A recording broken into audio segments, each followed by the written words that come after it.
টলিপাড়ার গণ্ডি পেরিয়ে বলিপাড়ায় উড়ান ভরতে চলেছে টেলিপাড়ার আরও এক জনপ্রিয় অভিনেত্রী। শোনা যাচ্ছে কার কাছে কই মনের কথা ধারাবাহিকের জনপ্রিয় অভিনেত্রীকে এবার দেখা যাবে হিন্দি ধারাবাহিকে। চার নারীর জীবনযুদ্ধকে নিয়ে তৈরি হয়েছিল জি বাংলার পর্দাতে কার কাছে কই মনের কথা ধারাবাহিকটি। এই ধারাবাহিকে চার নারীর চরিত্রে দেখা গিয়েছিল অভিনেত্রী মানালি দে, বাসব দত্ত চট্টোপাধ্যায়, স্নেহা চট্টোপাধ্যায় এবং কুয়াশা বিশ্বাসকে।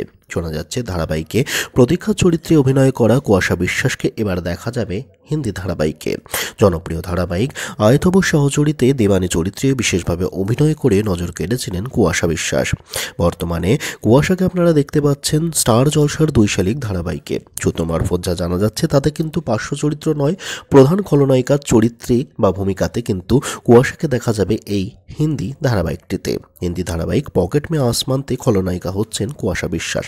ধারাবাহিকটি বাংলা ধারাবাহিক তোমাদের রানীর হিন্দি রিমেক। ধারাবাহিকটিতে রানীর চরিত্রে দেখা যাবে বাংলাতেও রানীর চরিত্রে অভিনয় করা অভিকা মালাকারকে। আর দুর্জয় নয়, দুর্জয়ের বদলে দিগ্বিজয়ের চরিত্রে দেখা যাবে অভিনেতা ফারমান হায়দারকে।